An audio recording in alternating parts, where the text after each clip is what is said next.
Bertemu kembali rentasan berita saya Zawaz Yusof dan antara paparan utama edisi 890. Kenapa baru sekarang isu skam didedahkan?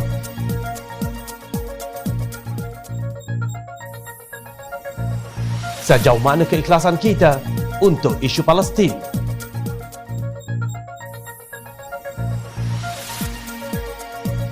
Rakyat sudah muak, PKP sekejap buka, sekejap tutup.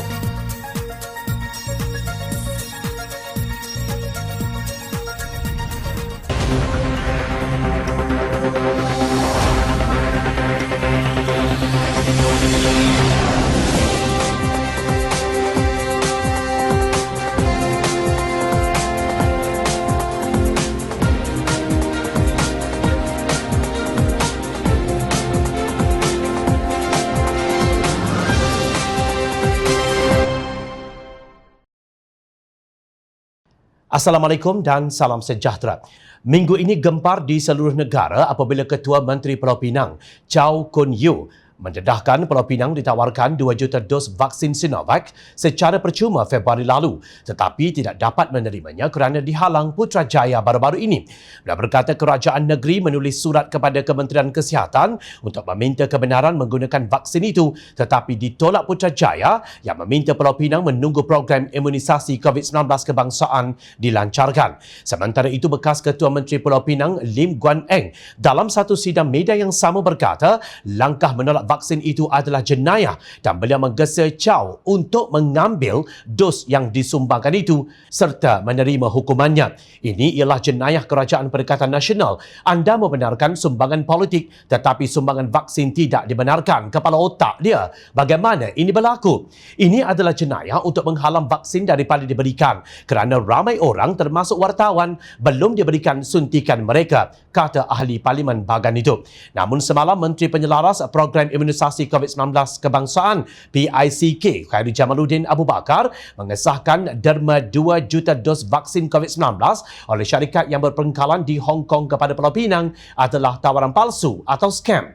Menurutnya, siasatan dan carian telah dilakukan pihaknya mendapati syarikat berkenaan Zintai Development Enterprise Ltd tidak wujud. Semakan kami dengan Sinovac di China juga mendapati pihaknya tidak menerima sebarang permohonan dan bukti penerimaan daripada syarikat berkenaan, katanya dalam sidang akhbar secara maya semalam.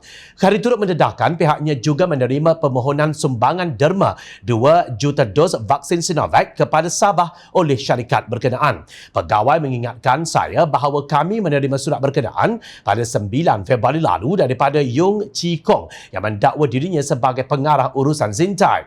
Apa yang ditunjukkan oleh Ketua Menteri Pulau Pinang, Chow Kun Yew semalam, iaitu pada hari Selasa, adalah palsu dan skam, katanya.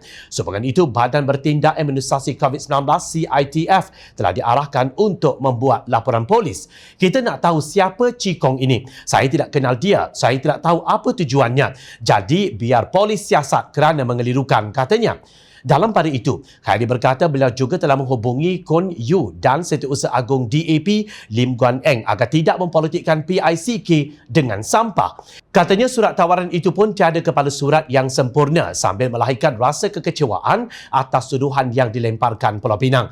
Tegasnya Kerajaan Persekutuan tidak menghalang mana-mana pihak untuk membuat sumbangan vaksin namun harus berdasarkan saluran yang betul. Lantaran kenyataan Menteri Sains, Teknologi dan Inovasi itu telah membuat dakwaan serius, Ketua Menteri Pulau Pinang tampil memohon supaya syarikat yang menawarkan sumbangan 2 juta dos vaksin Sinovac untuk memberi penjelasan serta menunjukkan bukti-bukti yang berkaitan dan membersihkan nama serta imej mereka. Chow Kun Yew berkata dakwaan serius itu turut mewajibkan bahawa syarikat tersebut dan pengarah yang dinamakan oleh menteri untuk tampil bagi menolak dakwaan berkaitan. Katanya Khairi Jamaluddin membuat satu dakwaan serius bahawa syarikat yang menawarkan sumbangan 2 juta dos vaksin Sinovac kepada Kerajaan Negeri Pulau Pinang merupakan satu skam. Bagi pihak Kerajaan Negeri Pulau Pinang, kami telah mengambil tindakan berhemah apabila menerima tawaran vaksin berkaitan melalui surat yang bertarikh 1 Februari 2021 yang mana kami telah memohon pandangan daripada Jabatan Kesihatan Negeri Pulau Pinang iaitu JKNPP.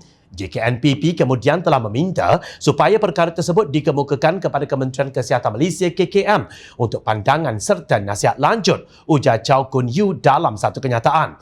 Setiausaha Kerajaan Negeri Pulau Pinang, Datuk Abdul Razak Jaafar telah mengutus surat kepada Ketua Setiausaha KKM Putrajaya yang bertarikh 15 Februari 2021 yang bertajuk memohon pandangan Kementerian Kesihatan bagi penggunaan vaksin COVID-19 untuk rakyat negeri Pulau Pinang melalui sumbangan syarikat swasta. Pada 12 Mac 2021, Datuk Muhammad Syafiq Abdullah selaku Ketua Setiausaha KKM telah memberi jawapan kepada Kerajaan Negeri Pulau Pinang bahawa adalah tidak perlu menimbangkan sumbangan vaksin tersebut kerana Kerajaan Persekutuan telah pun merangka dan melaksanakan program imunisasi COVID-19 kebangsaan. Namun, menurut Kun Yew, pandangan Ketua Setiausaha KKM Datuk Muhammad Syafiq Abdullah langsung tidak menyentuh tentang isu status syarikat terbabit. Justru katanya Kerajaan Negeri Pulau Pinang telah melakukan tanggungjawab dengan sebaiknya dalam isu ini kerana tawaran vaksin ini akan dapat diberikan kepada rakyat negeri Pulau Pinang demi menjaga keselamatan mereka terhadap virus COVID-19. Persoalan yang ditimbulkan sekarang adalah ketika Pulau Pinang membuat permohonan kepada Putrajaya dahulu, kenapa tidak dimaklumkan bahawa syarikat berkenaan adalah skema? Dan kenapa isu skema ini keluar setelah kecoh berita yang mengatakan bahawa Kerajaan Persekutuan menolak tawaran 2 juta dos vaksin Sinovac secara percuma? Sama-sama kita nantikan jawapannya. Cadangan Perdana Menteri Tan Sri Muhyiddin Yassin berhubung two-state solution bagi menyelesaikan konflik antara Israel dan Palestin dikritik sebagai satu idea yang gagal dan tidak adil bagi rakyat Palestin. Mahasiswa Amanah dalam kenyataannya berkata cadangan itu tidak lain hanyalah satu retorik politik dan agenda untuk mengiktiraf negara haram Israel. Ini kerana katanya seluruh dunia sedar bahawa Israel adalah penjajah, bahkan negaranya ditubuhkan secara haram dengan merampas hak dan tanah air warga Palestin. Kami mengutuk sekeras-kerasnya mana-mana pihak yang mengiktiraf kewujudan kerajaan haram Israel yang terkenal dengan sikap melanggar perjanjian damai, membunuh warga yang tidak bersalah termasuk wanita dan kanak-kanak. Seharusnya negara pengganas ini dilenyapkan terus dari muka bumi bagi menjamin keamanan global, katanya dalam satu kenyataan hari ini. Mahasiswa Amanah juga mendesak kerajaan Amerika Syarikat yang merupakan pendokong kuat rejim Israel agar mengarahkan rejim Zionis untuk menghentikan penjajahan serta mengembalikan semula hak rakyat Palestin yang dirampas.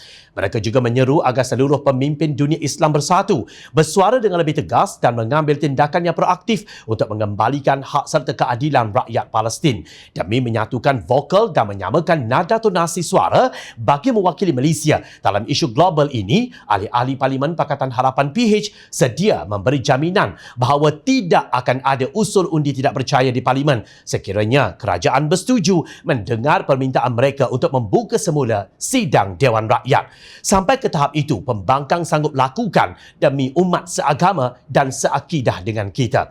Timbalan Presiden Amanah Datuk Seri Salahuddin Ayub berkata, sidang Parlimen perlu dibuka agar Malaysia dapat membawa usul tentang konflik Palestin-Israel yang merupakan isu kemanusiaan terpenting di peringkat antarabangsa. Menurutnya, jika Perdana Menteri Tan Sri Muhyiddin Yassin begitu takut untuk membuka Parlimen, mereka sedia memberi jaminan sedemikian demi memfokuskan kepada isu lebih besar di Palestin. Kalaulah ahli Parlimen pembangkang sedia ke Parlimen untuk mematuhi prosedur operasi standard SOP, kita juga boleh memberi jaminan kepada PM. Kalau PM yang ada pada hari ini sangat takut Parlimen akan digunakan untuk membawa usul undi tidak percaya demi saudara mara kita di Palestin dan demi kemanusiaan, saya rasa tak ada masalah pun kita ahli-ahli Parlimen beri jaminan bahawa kita tidak akan bawa usul undi tidak percaya kepada PM, tegasnya. Beliau berkata demikian dalam sidang media bersama ahli-ahli Parlimen pembangkang yang mewakili pelbagai parti mengenai isu Palestin menerusi aplikasi Zoom semalam. Ahli Parlimen pula itu berkata pembangkang sedia memberi janji secara lisan maupun bertulis kerana apa yang penting katanya Parlimen mesti dibuka dan bersidang.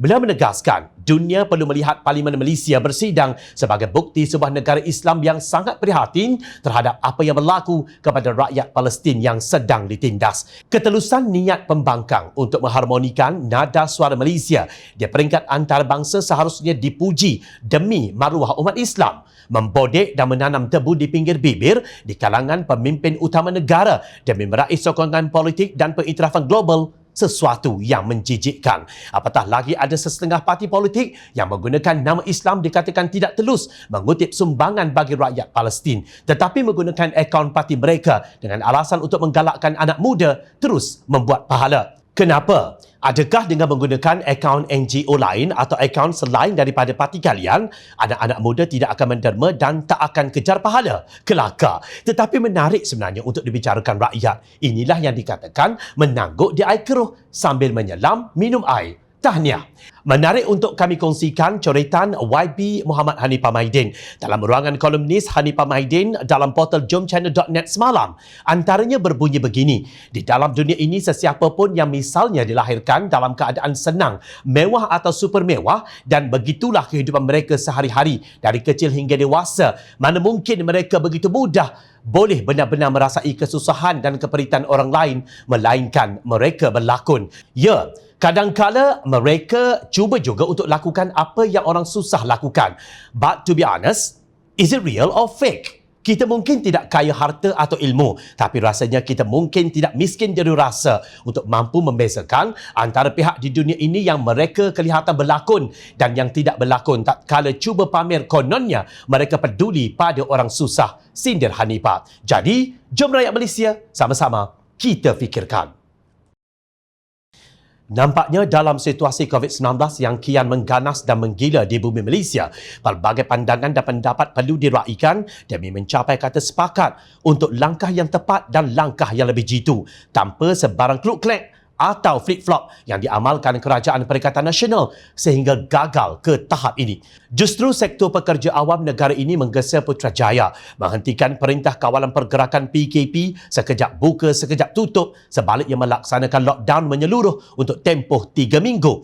Presiden Kongres Kesatuan Pekerja-Pekerja dalam Perkhidmatan Awam atau QPEX, Adnan Mat berkata, situasi negara masa ini memerlukan langkah drastik untuk membendung gelombang ketiga pandemik pembunuh itu. Ekonomi semakin perlahan, pendidikan anak-anak terabai dan kadar pengangguran meningkat. Ditambah lagi dengan penularan varian berbahaya dari Afrika dan India ketika ini. PKP penuh diyakini dapat memastikan negara kembali di landasan terbaik, katanya dalam satu kenyataan. Justru beliau mencadangkan pelaksanaan PKP ala 18 Mac tahun lalu, di mana hanya perkhidmatan penting dibenarkan beroperasi, manakala selebihnya ditutup dan pergerakan orang ramai dikekang ketat. Adnan berkata, pelaksanaan PKP menyeluruh itu mungkin nampak terseksa, tetapi yakin ia berkesan untuk melandaikan lengkuk jangkitan COVID gelombang ketiga yang berlaku sekarang ini. Sementara itu, Kerajaan Negeri Selangor tidak menolak ataupun menghalang pelaksanaan total lockdown, tetapi meminta pertimbangan secara holistik diberikan kepada aspek kesihatan mental dan kehilangan pendapatan. Demikian menurut Menteri Besar Selangor, Dato' Amiruddin Syarif. Beliau menjelaskan bahawa kuasa melaksanakan total lockdown adalah di bawah Majlis Keselamatan Negara dan Kerajaan Persekutuan.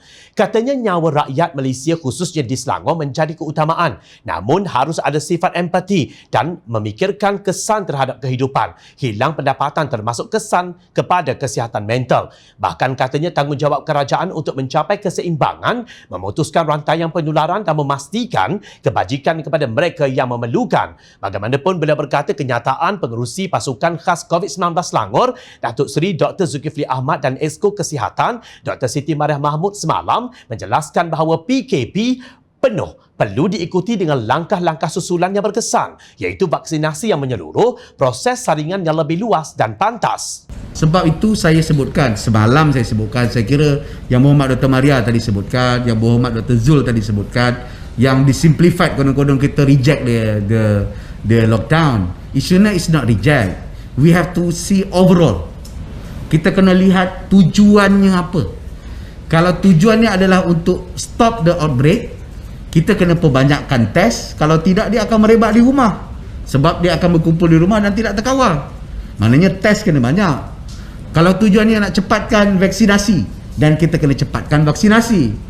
Ini katanya termasuk sokongan kepada masyarakat termasuk aktiviti pembelajaran dan bantuan kepada mereka yang lebih memerlukan katanya. Terdahulu Dr. Maria berkata mekanisme dan strategi bagi pelaksanaan PKP perlu ditambah baik bagi memastikan ia mencapai objektif yang dikehendaki. Namun begitu, pendapat ini juga perlu kita raikan bersama. The American Malaysian Chamber of Commerce atau AmCham telah menyuarakan penentangannya terhadap bentuk Perintah Kawalan Pergerakan MCO yang lebih ketat seperti ketika Sekatan Pergerakan atau MCO 1.0 pertama kali dilaksanakan di seluruh negara pada bulan Mac tahun lalu. Dalam satu kenyataan, Ketua Pegawai Eksekutif CEO AmCham Siobhan Das mengatakan bahawa pendekatan seperti itu tidak mengambil kira pelajaran dan infrastruktur yang dilaksanakan sejak tahun lalu dan akan memberi kesan negatif langsung terhadap ekonomi tempatan yang sudah dilanda masalah. Ini akan memberi kesan jangka panjang dan jauh bagi perniagaan di negara ini dan peranan mereka dalam rantaian bekalan global, kata Das. Dengan demikian, Dewan Perdagangan mendesak pemerintah atau kerajaan untuk menerapkan praktik terbaik dari MCO sebelumnya. Dengan berbuat demikian, katanya, mobiliti tenaga kerja di sektor-sektor tertentu mesti dibiarkan berterusan di bawah peraturan yang konsisten dan lebih jelas, katanya. Dari segi vaksinasi pula, AmCham sangat mendesak agar persiapan dibuat untuk pemberian vaksin segera kepada masyarakat sebaik sahaja bekalan tiba. Langkah tambahan mesti diambil untuk menunjukkan kemampuan negara dalam mengurus ekonominya dan keselamatan rakyatnya sambil tetap mempertahankan posisinya dalam rantaian bekalan global, katanya. Ramai bijak pandai di luar sana telah memberi pelbagai idea dan buah fikiran demi kesejahteraan rakyat jelata. Buang isu politik dan kebencian, fokus kepada bagaimana semua ini dapat kita harungi secara bersama. Namun nampak gayanya Perdana Menteri hanya tahu membuat perutusan khas yang tidak sudah-sudah naik muak kita dibuatnya. Para menteri sibuk membuat percaturan politik demi menjulang kuasa. Hanya tahu makan gaji buta dan bersembunyi di dalam gua bertapa memuja bulan yang entah bila jatuh ke riba. Rakyat membayar gaji anda untuk semua ini. Tetapi sudah 14 bulan anda mentadbir negara. Sudah lebih setahun kami dalam PKP yang penuh warna-warni. PKP pelbagai istilah yang anda beri. Hasilnya hanya episod derita dan babak drama bersiri serta darurat yang menggelikan hati. Kepada kerajaan tebuk atap yang sebelum ini beria-ia, kononnya mahu mentadbir negara dan menyelamatkan Malaysia, buatlah sesuatu yang lebih tegas dan memberikan impak yang lebih besar. Sekali, tetapi cukup untuk merubah segalanya. Bukan lagi drama rantai yang berjela, umpama sinetron yang diarah oleh budak praktikal. Ingat, rakyat sentiasa memerhati. Teruskan bersama kami di Jom Channel dan layar reporter jomchannel.net untuk mendapatkan berita politik tanah air. Saya Zafaz Yusof, terima kasih untuk perhatian. Assalamualaikum, salam sejahtera, jumpa lagi.